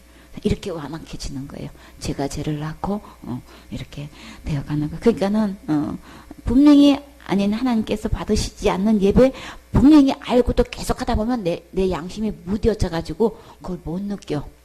그리고 또 너무나 당당하게 말하고 있는 거 볼 수 있어요. 우리 빨리 이거 구분해야 되겠죠. 우리 영혼은 너무나 탄식하는데 막 그거를 모른다고요.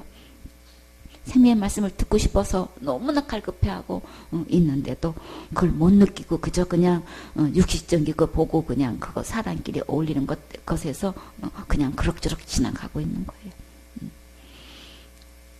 12절에 내가 밭가라도 땅이 여기서 11절에 보면 땅이 그 입을 벌려 내 손에서부터 내 아우의 피를 받았은즉 내가 땅에서 저주를 받는다 그랬어요.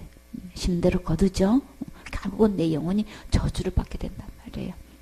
아무리 내가 노력을 해도 밭을 갈고 땅을 그냥 갈아엎고 씨를 뿌리고 해도 그 땅에서 그 효력을 내게 주지 않는다. 아무리 농사 열심히 짓고 거름주고 해봐야 전혀 보람도 없게끔 이렇게 된다는 거예요. 그래서 너는 땅에서 피하여 유리하는 자가 되리라. 또 떠돌이가 되는 거예요. 농사 지어도 그걸로 먹고 살 수도 없고 그러니 여기저기 다니다 보니까 뭐가 따라다녀요? 결국은 알게 되죠. 이제 저 사람이 아니고 그 뒤에 뭐가 붙어요? 저 뭐는 리어는 뭐해요? 자기 동생을 죽인 이래가지고 이장님이 몽둥이 들고 우리 동네 빨리 떠나가라고 막 그냥 들고 일어나죠. 그러니까 있을 곳이 없게 돼. 계속 떠돌이로 지금 다니게 되는 거예요. 아벨이 드린 이 제사를 드리고 얼마나 행복했겠냐고요. 그죠? 하나님이 기쁘시면 우리에게 주어지는 이 기쁨은 이루 말할 수가 없지요. 이렇게 빨리 같이 함께 이런 예배 드려서 진짜 하나님의 기쁨이 내 안에 넘쳐야 되는데 계속 고집 부리다 보면 결국은 내가 저주받아서 내 마음에 계속 유리하는 자가 된단 말이에요. 그런 일 받으면 안 되겠지요. 그래서 가인이 하나님께 아뢰기를 내 재벌이 너무 충해서 견딜 수가 없나이다. 이렇게 유리하게 되고 아무리 농사 지어봐야 그걸로 먹고 살 수 없게 되고 하는 이 벌을 보니까 자기가 그 벌을 보니까 그게 너무 무거워. 자기 한 짓은 잘 모르겠고 자기 재벌은 너무 중해가지고 너무 무거워가지고 자기가 견딜 수가 없대. 아직까지도 정신 못 차렸죠.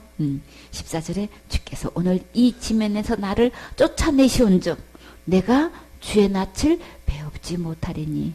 지금은 하나님이 지금 함께 계셔서 이런저런 지금 대답을 해주시는데 주님이 이제 이 땅에서 나를 이렇게 쫓아내시게 되면 나 이제 주님을 이제 볼 수가 없을 텐데 그러면 내가 땅에서 피하여 유리한 자가 되는데 그때 사람을 만나게 되면 어떻게 한대요? 만나는 자가 나를 죽이겠나이다. 그러니까 또 이제 지금은 주님이 계셔서 이렇게 말씀을 하시는데 주님이 나 여기서 이제 떠나가라고 하시고 나 떠돌아 다니다가는 이제 사람들이 나 동생 죽인 거 다 알게 되면은 나 가만두지 않고 결국 나 죽일 겁니다. 이제 이거는 이제 뚫어지게 알아서 이제 이야기를 하는데요.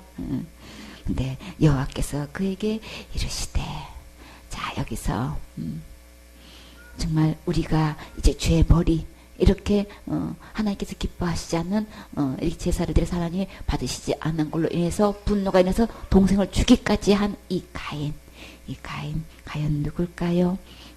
그러면 우리는 가인은 이렇게 자기 죄가 너무나 중하다고 이렇게 고백을 했어요. 우리는 하나님 앞에 죄인이 돼서 너무나 무거운 형벌이 기다리고 있지요. 진짜 우리가 지기에는 너무나 무거운 곳이에요. 그게 뭘까요? 지옥 갈 수밖에 없는 그 죄불이 우리를 기다리고 있지요. 그런데요, 우리 주님이 가인에게 뭐라고 하셨나요? 어떻게 했던가? 우리는 미워하는 죄 다 안 지은 사람 한 명도 없어요. 가인만 죄 지은 거 아닌 거예요. 아주 못된 누구를 치라고 하면 가인을 제일 먼저 쳐요, 그렇죠? 근데 그 가인이 곧 누굴까요? 곧 다 나예요. 우리예요. 우리 모두예요. 가인이 곧 난 거예요. 그러면 그 죄벌이 너무 무거워서 내가 견딜 수가 없습니다. 이렇게 해서 그 죄벌에 대해서 하나님께 그것을 의뢰하고 나왔을 때 주님은 어떻게 말씀하셨을까요? 너가 지은 죄로 네가 마땅히 형벌을 받아야 당연한 거지. 이렇게 하면 우리 인생 다 끝났어요. 그렇죠? 소망 없지요. 근데 주님께서 뭐라고 하셨나요? 그렇지 않다. 가인을 죽이는 자는 몇 배 벌을 받는데요?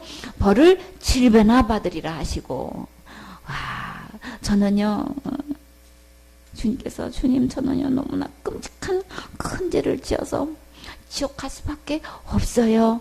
그렇게 주님 앞에 고백했을 때 주님께서 대답하시기를 그렇지 않다. 그렇게 하시면 우리 다 소망이 있지요. 주님, 저는요, 너무나 큰 죄를 지어서, 너무나 많은 죄를 지어서, 저는 구제불능의 죄를 지어서 저는 지옥 갈 수밖에 없어요.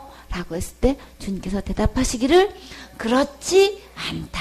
그럼 우리 다 살 길 있지요. 오늘 너무나 감사하게도 지금 가인한테 주님은 뭐라고 얘기하셔요? 나는 이 재물이 너무나 좀 무겁습니다. 가는 곳마다 나 사람 만나면 나를 죽이겠나이다. 그렇게 했을 때 주님이 가인에게 해주신 이 복음, 그렇지 않다라고 해주셔서 가인이 어떻게 사나 봐요. 가인을 죽인 자는 7배의 벌을 뿐만 아니라 주님은 주시고 또 주시는 분, 또 뭐를 주셨나요? 가인에게 표를 주셨대요. 어떤 표일까요? 누구에게든지 죽임을 명쾌하는 표를 받았어요. 그러면 가인에게 주시는 이 표 누가 받으면 되는 거예요? 내가 받으면 나도 죽임을 면할 수 있지요. 어떤 죽임을 면할 수 있을까요? 지옥 갈 수밖에 없는 그 죽음을 우리 면할 수 있게 되는 거예요. 이 가인이 나라는 것 한 번이라도 생각해 보신 적 있나요? 주님은 이것을 왜 기록해 놓으셨을까요? 이 가인이 곧 나기 때문에 이런 가인도 구제받을 수 있다는 것, 살아갈 길이 있다는 것, 소망이 있다는 것, 그 교훈을 삼께서 기록해 놓으셨죠. 이렇게 가인에게 그렇지 않다 이렇게 약속하시고 또 이렇게 표까지 주셨다는 것, 곧 나에게 그것을 주시고 싶어서 하시는 거예요. 나에게 그 말씀을 하시고 싶어서 기록해 놓으신 거예요. 이 표 여러분도 받고 싶으시지요? 누구에게든지 죽음을 명쾌하는 이 표, 정말 이거는 반드시 이 표 받아야 되는 거죠. 근데요, 이 표 어디 가면 받을 수 있어요? 이 표 누가 주시는 거예요? 에베소서 1장 7절에 가니까 우리가 그리스도 안에서 그의 은혜의 풍성함을 따라 무엇로 말미암아서 그의 피로 말미암아서 뭘 받을 수 있어요? 구속을 받을 수 있어요. 제사함을 받을 수 있어요. 가인이 받은 이 표를 받을 수 있대요. 어디 가면은 이 표, 구속의 표, 제사함의 표가 어디 있대요? 예수님 안에 있대요. 그럼 예수님께로 가면 가인이 받은 표, 이 표 받을 수 있지요. 왜 이 표를 받아야 되나요? 죄의 싹은 사망이기 때문에, 죄값은 죽어야 되기 때문에 이 표를 받지 않고는 살아남을 길이 없어. 그래서 이 표를 어떻게 해서 주실 수 있게 됐나요? 그 죽음을 누가 대신 죽어주셨나요? 내가 마땅히 죽어야 되는데, 내가 너무 수도 없는 사람을 미워하고 살인죄 짓고 내 스스로를 미워하고 나를 미워해서 내가 수없이 자살죄를 지어한 이 살인죄, 그것도 어떤 살인죄? 연쇄살인범, 그보다 더 큰 죄가 없는 그 죄를 내가 지었는데 어떻게 이 죄를 내가 면죄를 받을 수 있냔 말이에요. 그 죄를 주님이 어떻게 해주셨길래요? 주님이 대신 죽어주셔서, 히브리서 10장 10절에 보니까 이 뜻을 쫓아 예수 그리스도께서 어떻게 하셨나요? 그 몸으로 단번에 죽어주셔서, 예수님의 거룩한 몸을 대신 죽어주셔서, 대신 드려주셔서, 어디서요? 십자가의 죽음과 부활을 통해서 지옥 갈 수밖에 없는 그 나를 위해서 대신 들이심으로 말미암아서 우리를 거룩함을 얻었노라. 우리가 지옥 갈 수밖에 없는 수없는 이 살인죄를 지은 나를 이렇게 거룩하게 주님이 대신 죽어주심으로 예수님의 피로 나를 그렇게 깨끗이 씻겨주셨다는 거예요. 얼마만큼? 하나님만큼 거룩할 정도로 나를 그렇게 깨끗하게 씻겨주셨다는 거예요. 가인이 받은 이 표 누가 받으면 되나요? 내가 받으면 나도 그 표로 인해서 죽임을 면할 수 있지요. 이렇게 해서 주님은 이 표만 받기만 하면, 이 예수님의 피로 내가 거룩해지기만 하면, 예수님이 몸을 들이신 이 제사는 어떤 제사이길래? 영원한 제사라서 언제까지 온전하게 돼요? 언제까지 거룩하게 돼요? 영원한 제사가 돼서 영원히 온전케 할 수 있는 이 시효가 영원한 거예요. 그래서 나는 영원히 그 죄를 면할 수가 있는 거예요. 이 표 받기만 하면 나는 영원히 용서받을 수 있는 거죠. 이렇게 해서 주님께서 예수님의 몸을 단번에 들이심은 이후로 주님이 우리와 약속을 해주셨어요. 이렇게 가인에게 약속해 주셨지 우리에게 언약을 맺어주셨어요. 그래서 성령께서 약속해 주셨다는 말씀인 거예요. 뭐라고 하셨나요? 그 후로는 어떻게 하신다고 하셨어요? 우리 죄와 불법을 주님이 다시 기억지 않는데요. 가인에게 또 동생 죽인 그 죄 내가 다시 기억하지 않을게. 이 표만 가지고 있으면 돼. 그런다면 얼마나 좋겠냐고요. 가인에게 이보다 더 소식 없죠. 이보다 복된 소식 없어요. 우리에게 진짜 복된 소식, 내 죄와 불법을 주님이 절대 기억하지 않는데요. 심판주 하나님이 기억하지 않는다면 이보다 더 복된 소식 없지요. 가인만 부러운 게 아니고 우리도 이 표 받으면 되는 거예요. 그래서 그 죄를 다 주님이 용서해 주셨던 즉 다시 죄를 위해서 내가 더 할 것 없어. 더 제사 드릴 것이 없어. 근데도 주님이 이렇게 약속을 해 주셨건만 아직도 자기 나름대로 열심히 가인의 제사를 가인은 이 표를 받고 그걸 누렸는데 어떻게 해요? 아직도 이렇게 그 가인의 표를 주셨는데도 불구하고 받지도 않고 그저 자기 제사 드린 사람이 얼마나 많은지 몰라. 하나님 받지도 않는 기뻐하지도 않는 제사 너무나 많이 드리고 있지요. 수없는 사람이 이 말씀을 안 믿어요. 여러분은 믿어지시나요? 이것을 사실선즉 다시 죄를 위하여 제사 드릴 것이 없느니라. 다시 말해서 지옥 갈 죄값은 예수님이 다 몸을 들여서 다 해결해 놓으셨어요. 다 용서해 놓으셨어요. 깨끗하게 해 놓으셨어요. 그래서 주님은 절대로 기억지 않는다고 약속하셨죠. 그래서 이 예수님의 피만 있으면, 이 예수님의 피를 힘입으면 어디까지 들어갈 수 있나요? 거룩한 처소, 어디요? 천국에 들어갈 수 있는 담대한 힘이 있는 거예요. 이 표 받기만 하면 그 죄를 주님은 기억도 안 하고 다 용서해 주실 뿐만 아니라 깨끗하게 해 주실 뿐만 아니라 천국에 당당히 들어가서 살 수 있는 이 담력까지 주신다는 거예요. 우리가 이거 받으셔야 되겠죠. 그래서 그 길은 어떤 길? 휘장 가운데로 열어놓으신 새로운 살 길이 열렸어요. 가인도 이렇게 그렇지 않다 하고 이렇게 모든 것을 죽음을 명쾌하는 표를 주셨듯이 우리 주님께서 주시는 우리가 이 거룩한 피 우리 받으면 되는 거죠. 이 피를 받으면 새롭게 살 길 열린 이 길을 걸어가면 되는 거죠. 이미 주님이 활짝 열어놓으신 거예요. 우리 주님은 어떤 분이시라고 하셨나요?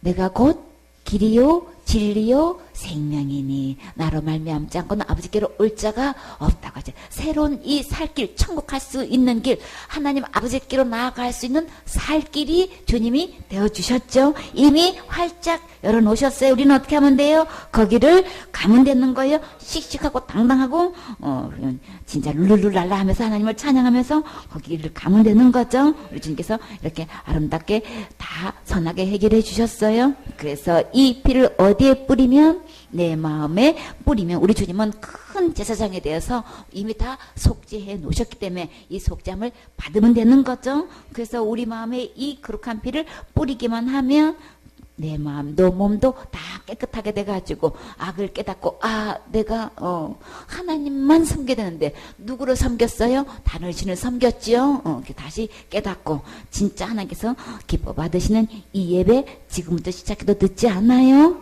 이렇게 하나님의 피를 받게 되면은 양심의 악을 깨닫고 몸도 맑음으로 씻게 되고 내 마음이 어떤 마음으로 변해돼서 참 마음과 온전한 믿음으로 내가 뭘 해가지고 되는 게 아니고 내가 하나님으로 할 수 있는 게 아니고 이미 예수님이 오셔서 다 이루어 놓은 것 받아서 누리는 거예요. 그래서 은혜를 받자.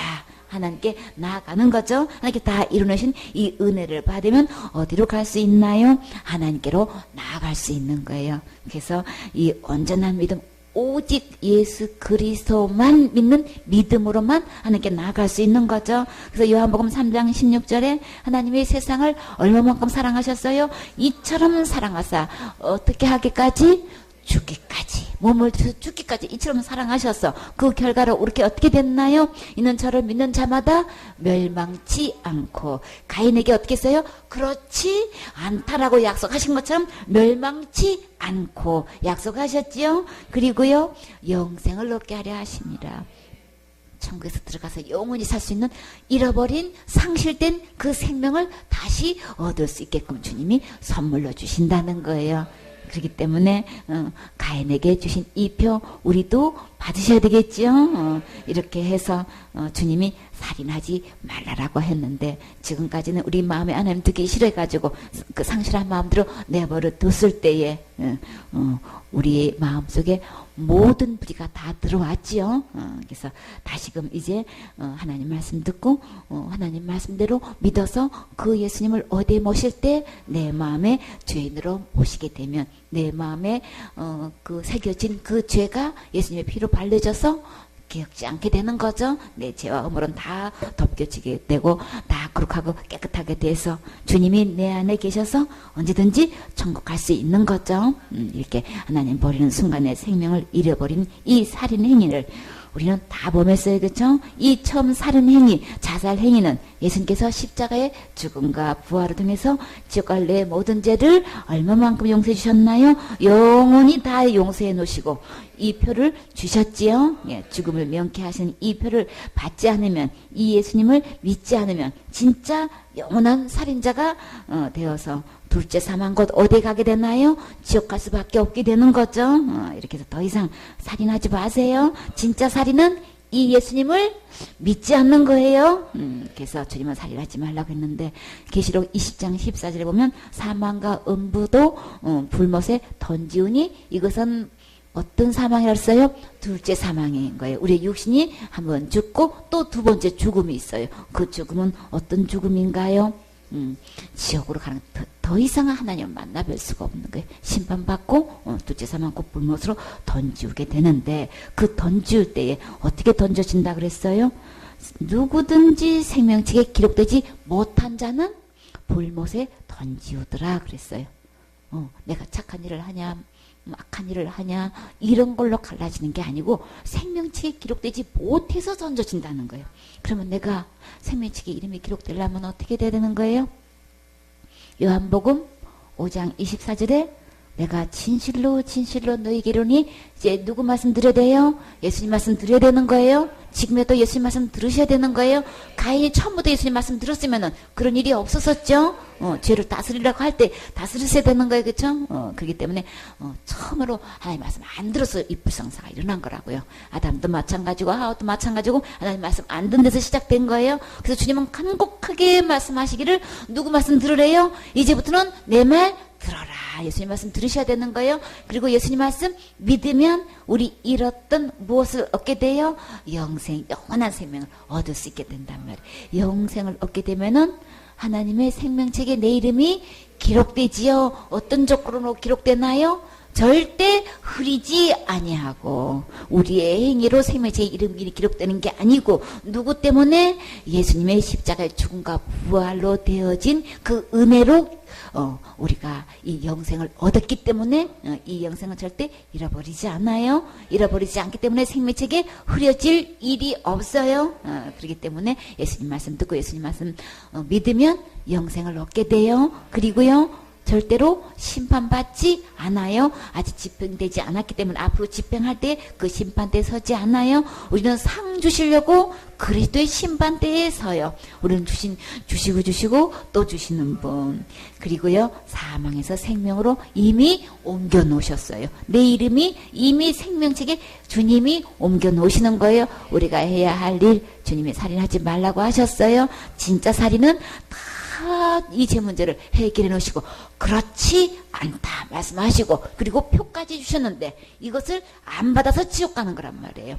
이 예수님을 보내주셔서 우리 지옥 갈 모든 죄를 다 해결해 놓으셨는데 이 예수님 말씀 안 듣고 안 믿어서 그러니까 영생을 얻을 수도 없고 생명책에 이름이 기록될 수도 없어서 그럼 어디 가는 거예요? 지옥 가는 거란 말이에요. 율법으로 놓고 보면 살인하지 말라고 주님 분명히 말씀하셨어요. 그러면 예수님 안 믿는 거는 진짜 살인 행위인 거예요.